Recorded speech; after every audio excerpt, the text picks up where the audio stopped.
especially grateful for our visitors that, as we said earlier, are through our YouTube channel. If you have any questions about what we say or what we do here, we want to talk with you. We'd love to visit and discuss and study and whatever needs you might have, pray for you if that's what you desire. But there's a way to get in touch with us through our email account, so please email us and let us know if there's anything that we can do for you.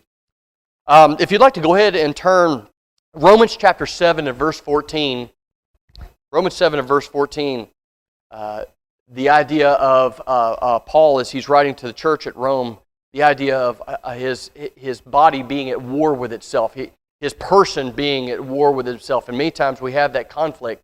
The physical body and the spiritual mind are at war with one another. And we see that case. We think about the idea of our bodies being at war with itself. Many diseases that are out there are the result of the human body making war against itself. In many cases, it's necessary. The body tries to fight off a disease or try to fight off an illness by fighting against itself. And we think that's counterintuitive, but sometimes that's what's necessary. Leukemia. Many people here have had dealings with leukemia. You know someone who has leukemia or maybe dealing with it yourself. It's a type of cancer in which the body produces an abnormal amount of immature white blood cells. And when too many of these white blood cells are produced, the overcrowding makes the bone marrow unable to produce healthy, mature blood cells. The overabundant white cells spill over into the bloodstream and they spread to other organs of the body, in which case that becomes leukemia. Diabetes is a group of metabolic diseases in which a person has an excess of blood sugar, either because the pancreas does not produce enough insulin or because the cells don't respond to the insulin that is being produced. There's many other examples where the disease occurs because the human body goes to war against itself. In many cases, we don't even realize it, that the human body, when it does some of the things it does, is so that it can fight off something that is happening within itself. I know of a fellow I know had a young daughter, a toddler, and that toddler developed a fever and an infection. You could tell that the little girl was not feeling well. Couldn't figure out what was going on, and they tried some fever relief. They tried to do all of these things. They couldn't figure out. Come to find out, of course, toddlers doing what toddlers do. She had taken something, a toy, and she had, in infinite wisdom of a toddler, decided she was going to push it up as far up her nostril as she possibly could. Don't know why they would do something like that, but remember, foolishness is bound in the heart of a child. So she pushes this little thing all the way up her nose as far as it'll possibly go. Well, the human body, her body, saw there was something that was foreign that was invading it, so it caused a fever to try to fight off the infection that was occurring. So it's very interesting how the human body works, but in many cases, that's what happens. That's what's going on. Well, this is not so much in regards to this, but it certainly mirrors what's going on in the human body. And Romans 7 gives us a picture, and there's two wars that are going on. There's two wars that are going on. First is the concept of the law being at war with sin. Of course, that's always the case. Law is at war with lawlessness. That is the way that it is. Law is at war with crime or being lawless and not doing what is right according to the law. In verse 14 of chapter 7 in Romans 7, it says, "For we know that the law is spiritual, but I am carnal, sold under sin." So here he makes it very clear, Paul makes it very clear, the law is spiritual, it's a spiritual law. Now this is in clear distinction between the law under Moses. Remember, the law under Moses was not a spiritual law. It had spiritual underpinnings, but the law itself was not spiritual, it was very physical. We talked this morning in class, and by the way, if you're not coming to class on Sunday morning, I implore you to come to class. We're having a really good class, a lot of really good discussion. We're discussing Exodus and some of the things that are going on. And we see in the book of Exodus all of the things that were given to the Israelites under the law of Moses. Those physical things have something in the New Testament that corresponds to them. So I encourage you, come back on Sunday morning. And by the way, this afternoon we got class too, so remember that. We'd like for you to be here for Sunday afternoon class. But we talked about that this morning, that there was a physical law that was being produced by God. And He gives this physical law to Moses. And it's very physical in all of its aspects. The things that were to be done in a physical way. There was a physical temple that was going to be built. There was a physical tabernacle that was to be done. There were physical sacrifices to be offered. The offering up of the grains and the first fruit of all of the things of the Israelites and the animals and all of these things. It was a physical law. But here he's saying that we know that the law is spiritual, so what law must this be? This is the law of Christ. This is the law of the new covenant. But there is a law. See, and here we go again into the world. The world does not believe that there's law under Christ. Isn't that sad? There are so many people who are going to go through their lives and they're going to think that the law of Christ has nothing to do with anything. There is no law. There's no law under Christ. Anything is acceptable under Christ. Paul had to deal with that. He had to deal with people who said, well, I'm a Christian. Nothing I do, since I've been saved, since I've been sanctified, nothing I do is wrong. So they would continue on in all of this terrible behavior, believing honestly that because they were Christians, they wouldn't be held accountable for it because they were under Christ. We know that's not the case. There was still law. It was under Christ, but unlike the old law under Moses, the law under Christ is a spiritual law. And he makes this point, and he's writing to the church in Rome. He says, for we know, and when he says that, by the way, that means that we all should know that. This should not be a revelation to us. We understand. We know as Christians, under the new law, that is a spiritual law. However, I am carnal, sold under sin. And he also shows this in verse 12. Therefore, the law is holy. It is a spiritual law, and it is a holy law. It's given to us, but it's given to the Christian. Why? Because the Christian is holy and sanctified and set apart. Does the law bind the non-Christian? No, it doesn't. It should, and it will if they will submit to the yoke of Christ. But the law of Christ does not affect those who are under the law. Will they be subject to its consequences? Yes, absolutely. We will all be held accountable to the law of Christ. If we live under this new covenant, we will be held accountable to the law of Christ. But does the law of Christ bind the non-Christian? No, it doesn't. I wish it did, but it doesn't. He says, therefore the law is holy. It is a spiritual law. It is holy. And the commandment, holy and just and good. So we see here two things. Law and sin cannot coexist in the Christian. I'll make that clear. The law of Christ and sin cannot coexist in the Christian. There are many things that can coexist with one another. There are many things that can, there's no problem with those two things being together at the same point in time. But not with the Christian. With the Christian, law and sin cannot coexist. It doesn't work. It doesn't work that way. God doesn't want it to work that way. He says, if I've redeemed you, if I've brought you up out of sin, you're now under the law of Christ. You are no longer subject to the law of sin. And here's another point that we need to make clear to everybody who may be paying attention. You're under one of two laws. There are two laws in this world.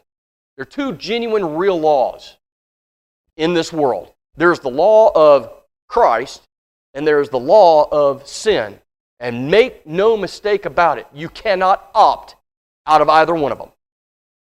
You're under subjection to one or the other. There is no third option down the road. You're under the law of Christ or you are under the law of sin. So you need to, while we're talking this morning, I want you to honestly think to yourself, which law am I under? Am I under the law of Christ? Am I behaving like I'm under the law of Christ? Or am I behaving like I'm under the law of sin? Because those are the only two options, folks. So we know that two things. Law and sin cannot coexist in the Christian. What then does this produce in the Christian?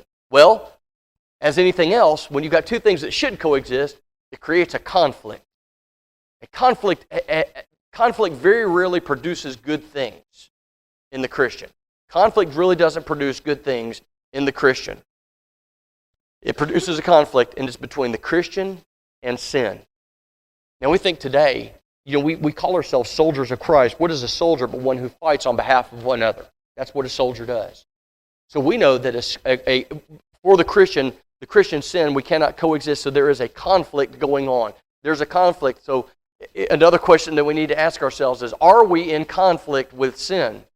Now we think about, well, what does that possibly have to do with it? If we're not in conflict with sin, if we see sin and it doesn't produce a distaste for us, if we don't look at it and we abhor it, we see it and we reject it entirely, we do all these things, then there's not a conflict, and there needs to be a conflict between the Christian and sin.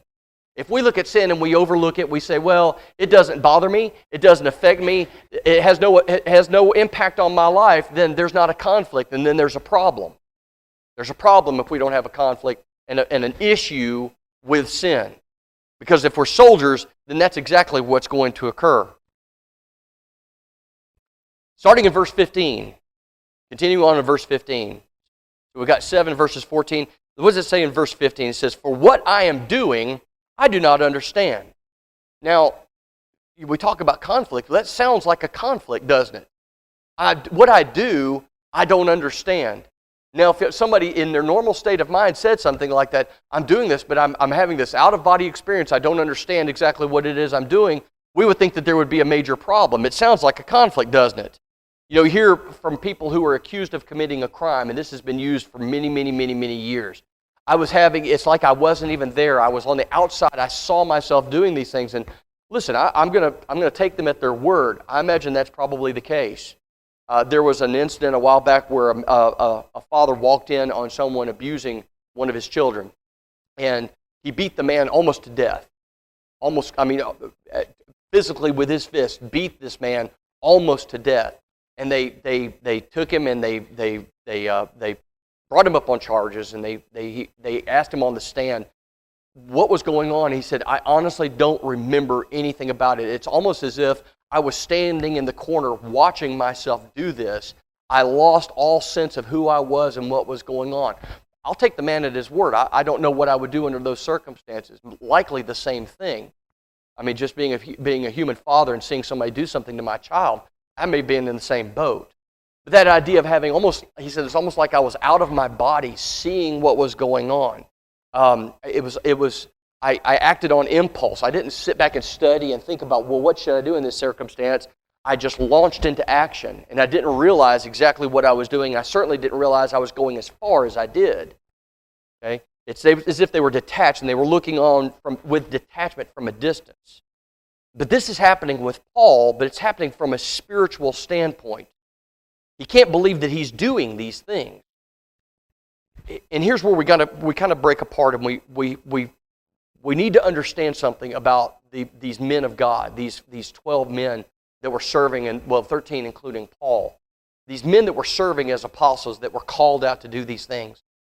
I think many times we look at them in the wrong way. We look at them as these supermen who, when they became Christians and they began to follow Christ and they were called as apostles, that all of their physical impulses were switched off and they became these robotic supermen for Christ, and they never again had impure thoughts, they never again had impure actions, they never did anything again that would ever be considered sinful or repellent to Christ. They were completely and 100%. Well, we know that can't be the case.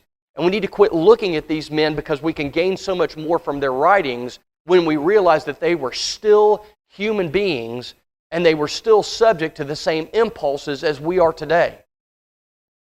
Okay? We need to be very careful that we don't look at them as superhuman or without any kind of issues that were going on in their lives. That can't be the case. They were still humans. They still did the things that sometimes human beings do, not even wanting to do them. So here's what he's saying. He can't believe that he's doing these things. I'm a child of God. Why am I doing these actions that I know are wrong? They're sinful in the sight of God, yet I still do them. And I think that really goes into the case, that really pleads his case.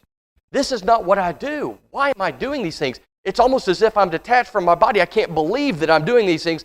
And I certainly can't believe that I'm going as far with them as I'm going with them. I think this brings Paul down to a very human. I can identify with this Paul. I can identify with an apostle that never did anything wrong and never sinned and never said anything astray, never made one wrong comment, never did anything wrong. I can't identify with that.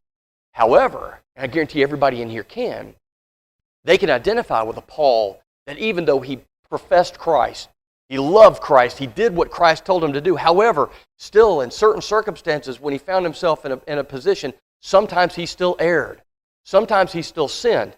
Always with a contrite heart, always wanting to come back, realizing what he had done and saying, I can't even believe I did that. Being a child, I can't believe I've done these things.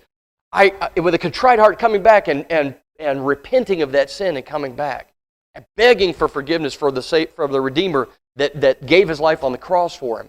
See, this is a Paul, this is an apostle we can identify with. This is one that I can take an example from. And this is what he's doing. Because in continuing on in verse 15, he says, for what I will to do, that what I want to do, that I'm not doing. I'm not practicing what I preach. I want to do these things, but I'm not doing it. This is what I want to do, but I'm not doing it. This is what I'm supposed to do, but I'm not doing it. This is what I've been told to do, but I'm not doing it. What I will to do, that I don't practice. But what I hate, that's what I'm doing. What does he hate? What do we hate as children of God? What do we hate as Christians? We hate sin. We hate it. And it shouldn't be just a simple, mild distaste for sin. Sin should be a repugnant thing to us. We see it practiced when we practice it in our own lives. When others practice it, we see it and it's repellent to us. It should never become a part of our lives that we are able to just allow it to fade into the background as background noise. We should always see sin as something that is hateful, and it is repugnant, and it is repellent. Does that mean that the person who's practicing it, we hate them, they're repellent to us? Absolutely not. That's not what Christ did. That's not what we're supposed to do. But when we see sin, we know it for what it is. We're not fooled by it. Satan can't pull the wool over our eyes and say, no, this is okay, because the rest of the world is doing it. It's okay now. No. As a Christian, we know the law of Christ. We see it for what it is. We know that it's sin. And we're repelled by it. Why? Because God is repelled by it. It's repugnant to us. Why? Because it's repugnant to God. It's unacceptable to us. Why? Because it's unacceptable to the Christian. That's where we need to be. And this is where Paul is. He says, I hate it. I hate sin, but yet I still sin. He's really exposing himself. He's opening himself up. He's allowing us to see the inner workings, and we don't get too much the idea of the inner workings of the mind of the apostle. And this is one case where not only does he open himself up, but we need to pay close attention, because how many people in here can raise their hands and say, that's exactly where I am. I know that it's wrong. I hate sin, and yet I still do it. It's wearing me out. It's hurting me. It saddens me, and I know that it saddens God. I know I need to be doing this, and yet I'm not. I know I shouldn't be doing this, but yet I do. Man, what a clear indication, the conflict that goes on in the righteous Christian's mind when sin comes back in after we've put it off. You know, we put off that old man. We shed that old cloak when we come up out of the water. We take that cloak of sin off, and it's left in the water. It's dissolved in the water. But what do? We go and seek another one to put it on again. Sometimes unwillingly. We don't want to, but yet we do. This is an indication about how we are and where we are. It's a good thing. So let's think about this. Let's think about this statement. Paul desires to fulfill and practice the law of Christ, but is unable to or unwilling to, and instead he sins. This man, this ex-Pharisee, this apostle of Jesus Christ, he sins. Now, this should make us feel two things. Folks, this should bring two things to mind for us. Number one, there should be a grief that goes on. There should be a grief that we go back into sin. There should be a grief that even Paul wrestled with sin in his life, even to the point that he writes about it openly. And when I say that he exposes, it's a very intimate thing, yet he writes this letter to the entire congregation of Rome. This is not to some good friend of his that he is a confidant with, and he feels that he can open himself up because it's not going to go any further. He says, no, I need to write about this because I know that other people feel the same way. They need to know what's going on. They need to know what to do about it. And that's where we are, folks. That's where we are. That's where I am. Sometimes I sin, and I know I shouldn't do it, and I do it anyway. I know what Christ would want me to do in that circumstance, in that certain situation, and yet I find myself falling short. Now that makes me feel two things. Number one, grief. Grief that I still wrestle with sin, even though I am a child of God. Okay? Grief. However, there's another point. There's two things we should feel. One is grief. The second one is relief. There's a relief. Relief that Paul was a person like us who not only knew what was sinful and practiced it, but he eventually brought his sinful nature under control. And we see in 1 Corinthians, if you want to turn to 1 Corinthians chapter 9 and verse 27. How many people here, they sin and it's a momentary thing. They know they shouldn't do it and they do it anyway. And what happens afterwards? They're immediately repentant. They're immediately regretful for what they've done. Listen. Sin is a difficult thing, but guilt is an impressive thing, because guilt can make us do what we need to do even after we've done what we shouldn't. So not only do we have grief that we still wrestle with sin, that Paul wrestled with sin, that you wrestle with sin, whatever it is, but we also feel a sense of relief. And look at 1 Corinthians chapter 9 and verse 27. He says, but I, and when he says I, he's essentially saying, folks, and you, but I and you should do what? We discipline our body, and we bring it under control. It's unruly, it's unwilling, it's in error, it's in opposition to God. Our physical body does this, but what do? As Christians, we take that body and we say, I'm bringing you back in, and we take those reins and we pull it back in. The idea of that bridle, remember the bridle that Paul talks about? He says, take that and use that bridle and I bring myself back under submission. I bring my body back under control. Under his own control? No. That was the problem. Control, he was giving up control to himself. He said, I bring my body back under control, but back under control to who? To Jesus Christ, to God, the person who needs to have control of it. Because look what happens when we have control of ourselves. When we allow ourselves open and willful control of ourselves. It doesn't end well. But when we bring ourselves into submission to Christ, things turn out the way they're supposed to turn out. He says, I discipline my body. I bring it under control, lest after preaching to others, speaking to others about how they should do, I myself should be disqualified. How sad is it? How many? I know myself, so many who have preached to others, they've brought the message to others, they've preached the gospel of Jesus Christ to others, yet they themselves were sinful, willful sinners, and they're going to lose their souls over it. He says, I don't want to do that. I've told people how to live their lives. I've told people how Jesus wants them to do, what He wants them to do, and how dare I tell them what to do, and then I lose my own soul? Not going to happen. I'm going to make sure my body is under control. Make sure my mind, my thoughts are under control. Not under my own control, because I can't do it, obviously. I'm going to bring them under Christ's control. Everything I do, I'm going to run through a filter that comes from Jesus Christ. Today, folks, we have that filter. It's the Scriptures. If we're ever in doubt about what we should do and under any circumstance, we go to the Bible. It'll tell us exactly what we should do. There's not a situation under the sun that we can't go to the Word of God and find out what we should do under any particular circumstance. Not one. There's nothing new under the sun. But you don't understand what's going on. I beg to differ. The Scriptures can absolutely tell. But this is new. It's not new. There's nothing new under the sun. Sin can be grouped in one of three categories, and that's it. And the Scriptures tell us how to deal with those things. So let's think about this. Let's think about the implications, because there's implications in Romans 7, verse 15, and there's implications in our own lives. Do we see ourselves outside of our own bodies looking in and wondering, why did I do that? I know better than that. What was I thinking? In situations like that, we are at war with ourselves. The sinful man, he makes this reappearance. We put him to death.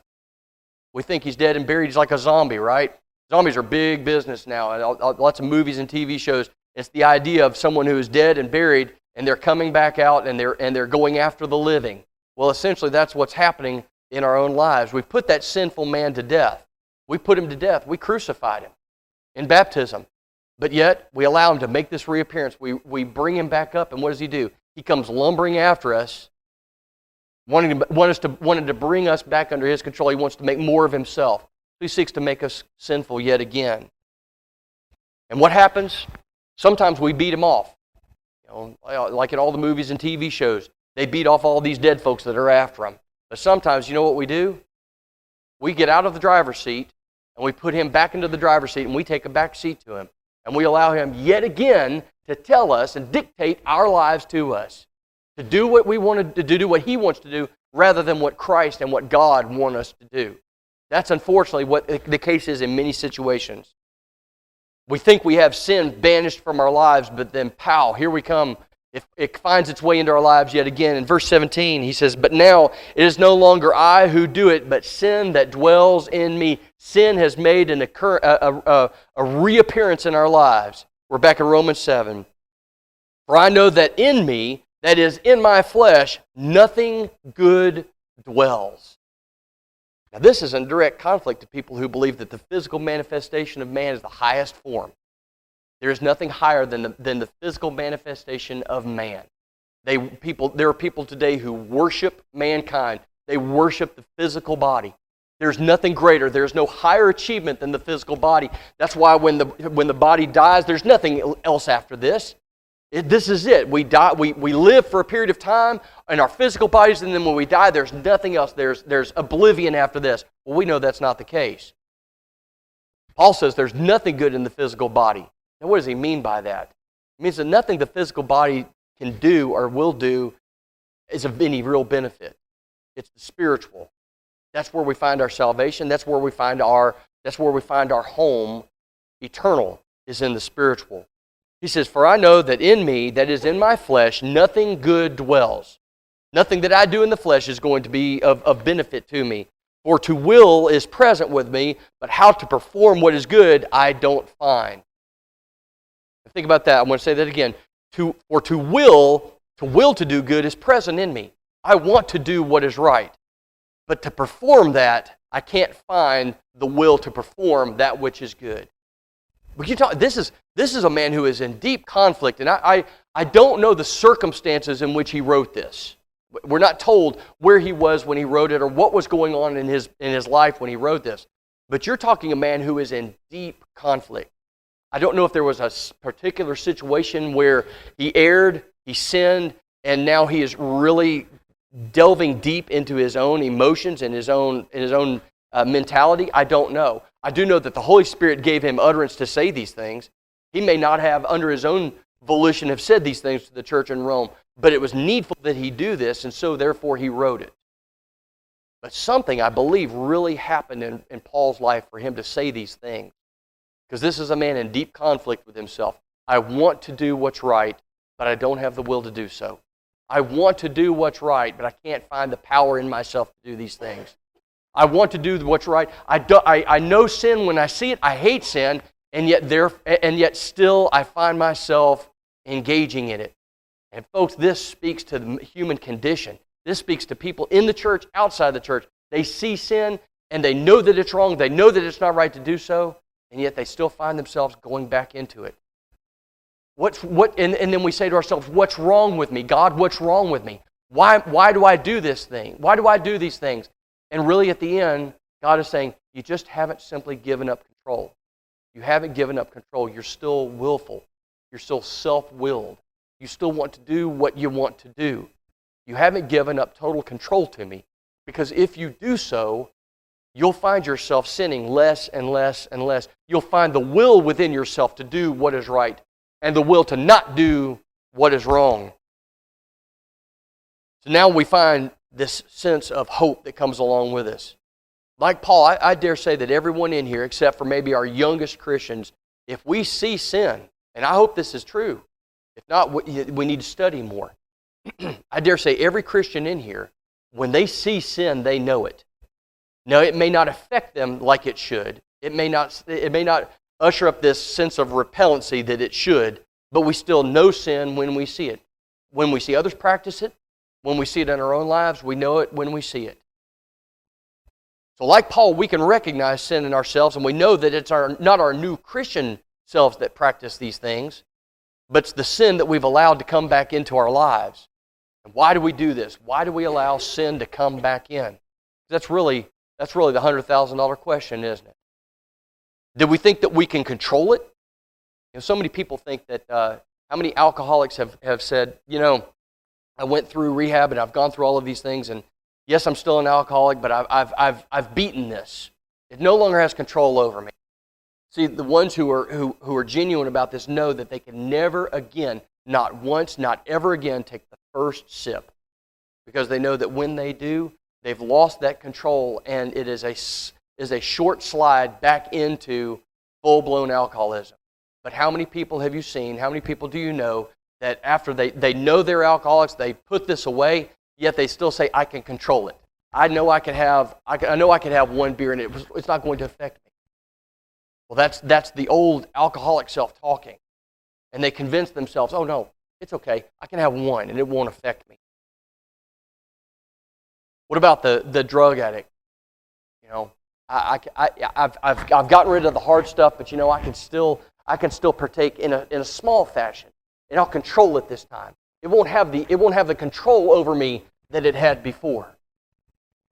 The graveyards are full of people who thought that they could control an addictive behavior like they did before. That's what they thought when they first started, right? I know I can control this. I can do this. I can do a little bit, and it's not going to get me. I won't let it affect me the way that it affects this guy or this woman or whoever this might be. I can control this. Maybe that's the case. Maybe that's what it is. Maybe that's why we feel that we can associate with sin, or maybe even engage in it, indulge in it a little bit. The proverbial dipping our toe into the pool, and I can control this. I have the power within myself. And we know that's not the case. It's a short, slippery slope to back down into oblivion. It's the same thing with the Christian. Why do we feel that we can engage in sin and that we will not go back into sin the way that we were before we became a New Testament Christian? If we think that, we are fooling ourselves, and it is a dangerous delusion. It's a dangerous delusion. There are many things that we can do, and the worst thing that happens is we lose our physical lives. That's the worst that happens. We lose our physical lives. But folks, there are things that we delude ourselves where we could lose our eternal soul. We could lose everything we've worked for. Our entire lives, our entire Christian lives, our entire Christian walk is going to culminate in something. And how dare us discard the sacrifice of Christ simply so that we could throw it all away at the end, to allow His sacrifice on our behalf to come to nothing. Yet still, there we are. Everyone here knows at least one person who's done just that. I can control it. I can do this, and it won't affect me. I can go back into this, and it won't affect me like it did before. I've got it under control. And maybe that's the case. But we know this as Christians, and Paul understood this. As Christians, keeping sin out of our lives should be a daily exercise. A daily exercise. We cannot allow the thought that, well, we're New Testament Christians, sin can't touch us. We're never going to fall back into it. We're never going to be confronted with it again. So many people have done that to their detriment. Keeping sin out of our lives, we have to constantly be on guard against everything. Because we know that Satan is a roaring lion, and he skulks around, he sneaks around, looking whom he may devour. And he does that even today. Keeping sin out of our lives is a daily exercise. We avoid it like the plague. We don't even want to associate with sin. Doesn't mean we can't associate with sinners. This world is full of sinners. We have to associate with them. But we can certainly not associate and take part in their sin, in their error. Look what happens in verse 23. If we don't avoid it like the plague that it is, we see what happens. But I see another law in my members, talking about his body, warring against the law of his mind, which is dedicated to the law of Christ. And it brings me again into captivity to the law of sin, which is in my members. Think about that for just a second. I see another law in my members. It's warring against what's going on in my mind, and it's bringing me into captivity to what? To sin. That's what happens if we don't avoid sin like the plague. It will get us like the plague will. We have the choice about which law to obey. I said earlier, there's two laws. There's the law of sin, there's the law of Christ. We have a choice to make about which law to obey. Is it going to be the law of Christ, which dwells in our minds, or the law of sin, which dwells in our body? And it causes us to sin against the God that created our body and our mind. And it's such a point of anguish that Paul even says, "O wretched man that I am, who will deliver me from this body of death?" Well, he knew that. It was a rhetorical question. He knew who was going to deliver him. Who was going to deliver him from that body of death? It was going to be Jesus Christ, his Redeemer. That's who was going to deliver him. He already delivered him once. He brought him up out of that water, a New Testament Christian. Then what's going to happen? He says, "I'll keep you. I'll preserve you if you'll allow me to. If you'll continue to allow my law to reign supreme in your life, I'll keep you from that body of sin. You'll know sin when you see it, and you'll avoid it like the plague that it is. I promise you that." He promises us that today. But we can't sit there and act like, well, I can engage in this, I can indulge in this, I can behave like this, and it really won't affect me. It's not going to affect me like it affects these people. I'm better than they are. I'm smarter than they are. I'm more mature than they are. No, it won't. It will not avail. Only complete submission to the law of Christ will avail us of anything, because He's the only one that really cares for us. Do you think the addict or the alcoholic really cares about themselves? Do you really think that they care about themselves? Many of them have given up completely on themselves. That's the problem. But Christ continually cares for us. He always has, always will. I love you. I want what's best for you. You may not even want what's best for you. Obviously not if you're going to go back into sin. I want what's best for you. Simply give yourself over to me and I will protect you. Give yourself over to me and I'll help you overcome everything. But you have to give up total control. You can't say, as Paul did, that physical body cannot reign supreme. The law of Christ needs to reign supreme in us. But what does it say in verse 25? I thank God through Jesus Christ our Lord. Paul knew who his salvation was. We know what our salvation is. Our salvation is Jesus Christ our Lord. And He is truly a salvation. He's salvation from the physical body. He's salvation from the sin that goes on in our minds. All of these things, He is the complete and total antidote to the plague that confronts us even today. The lesson is yours. You may find yourself, are you warring with sin in your body? Is there something going on in your mind and in your body that the two things are in conflict? Then there's sin. You know it, and that's good. The idea that you can identify it is a good thing. Because when you identify something, you can take action. You can do something about it. Well, what are the course of action? Well, if you've never become a New Testament Christian, then sin reigns supreme. You have no control. Give up that control. Be baptized for the remission of your sin. If you've been baptized, and even today you're a New Testament Christian, but you still struggle with sin, if it still wars in you, then you need prayer. We want to pray for you and with you, whatever your need might be. Let us know. Come while we stand and while we sing.